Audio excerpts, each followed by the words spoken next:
really good. Fun side note, The Wrath of Kahn is what I show non-Star Trek fans to get them into Star Trek.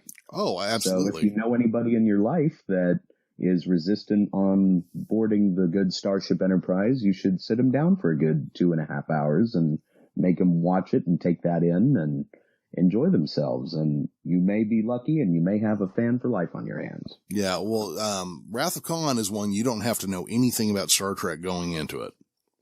And even the very opening shot of the movie, it opens with the title card, Space in the 23rd Century.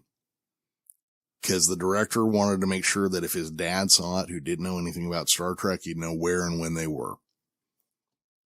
And that's how it was written for a beginner audience. I always really appreciated that about the Wrath of Khan, that it could be so heavy on lore at the same time that it could be so beginner friendly. Yeah, and such a really well-written piece, too. That was one of the quintessential entries in my book.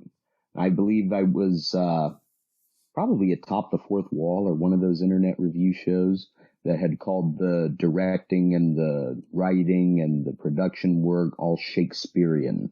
I kind of agree with that. It's definitely on an epic scale, right up there with any grand epic you could pick up off of a shelf. Oh yeah, and it was shot for next to nothing. It was almost a TV movie. After Star Trek: The Motion Picture had been such a unmitigated disaster, you know. Oof. Let's not think about that one. I can only stand so much B-roll. Yeah. Oh God. Do you have 18 minutes to watch us fly by the ship? So the two crews unite on the planet, sharing laughs despite the recent peril. Spock, after some drinks with T'Chak and his gang, approaches Pelia at a nearby bar. She admits that her Klingonese is a bit rusty, but wonders if they toasted with "Let your blood scream," a Klingon saying Spock was slowly deciphering. She thanks him for rescuing her from the academy, which piques Spock's curiosity. He asks if she's genuinely a Lanthanite, and they share a chuckle about how drinks lead to personal questions. She confirms her Lanthanite heritage, mentioning about how her people lived among humans on Earth incognito until the 22nd century. Pelia then teases that revealing her coming out story to Amanda is a tale for another time. So, however Pelia knew Spock's mom, she is the first person that Pelia decided to reveal herself as an alien to.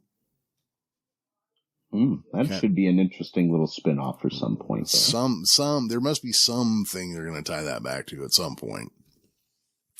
Spock inquires about her decision to join them, and after some playful banter, Pelia reveals that she was simply bored, and the Enterprise seemed like a remedy for her shortage of boredom. She hints at the possibility of sticking around and leaves with a laugh. T'Chak brings Spock back to the table, toasting to the Vulcan who defies Vulcan stereotypes. Oriana reunites with La'an, who playfully warns her to stay out of trouble, to which Oriana fires back that she will if La'an does. Curious about La'an's next move, she notices Spock with the Klingons and seems to have made up her decision. Back on the Enterprise, Admiral April gives Spock a stern lecture for defying orders and almost sparking a war.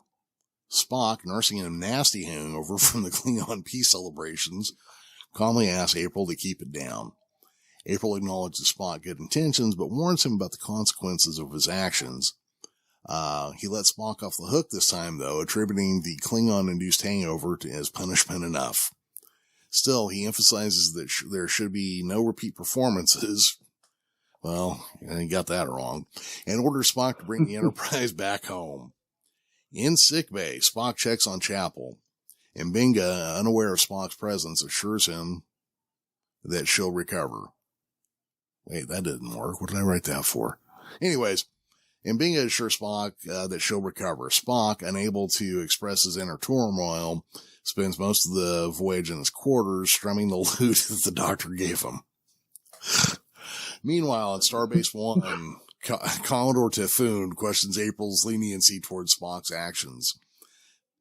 The Admiral should have just told him, well, you know, we really don't care in Starfleet when somebody steals a ship. It kind of happens all the time. April counters by suggesting that Spock may have averted a two-front war for the Federation, intentionally or not. He views Spock as a valuable asset and acknowledges the need for all the available personnel in case this war becomes a reality. As he speaks, our attention is shifted to a map, which shows a possible Gorn attack ship near the Galdantair system. That is where they end the episode, but they put up a little title card for our friend Nichelle Nichols, who is the original Uhura, who had passed away the year previous to this. I liked this episode quite a bit. It was a nice way to come back from the break. What did you think, Henry? I thought it was an absolute 10 out of 10 for me. I love the pacing of it. It's a nice return to form for all the main actors, and Pelia, once again, excellent addition to the cast. It really got me excited to see more, and I probably wouldn't have gotten through the show as quick as I did if it didn't start off that good. Because, as you're aware, I think I managed to binge the whole season in less than 2 days. And it's definitely just one of those things that once you pop, you just can't stop. And I'm probably going to end up watching episode 2 anyway, right after we break off air. Oh, yeah. I'll go through. I'll probably watch them right before I start setting up the notes, because I'm older, and so my memory's not as good. I gotta watch them pretty close when I'm ready to talk about them. But yeah, I don't know that I'd go quite 10 out of 10, but I'd definitely rank it quite high. It's a very good episode, well written. The characters are well acted, well characterized. I did want to hit some continuity notes from over on Memory Alpha, which we spoke about earlier. Chronologically, this is the first known instance where Spock and Uhura are involved in stealing the Enterprise in some form. Spock later went on to hijack the Enterprise by himself in the Menagerie, and Uhura aided in a joint effort in the search for Spock.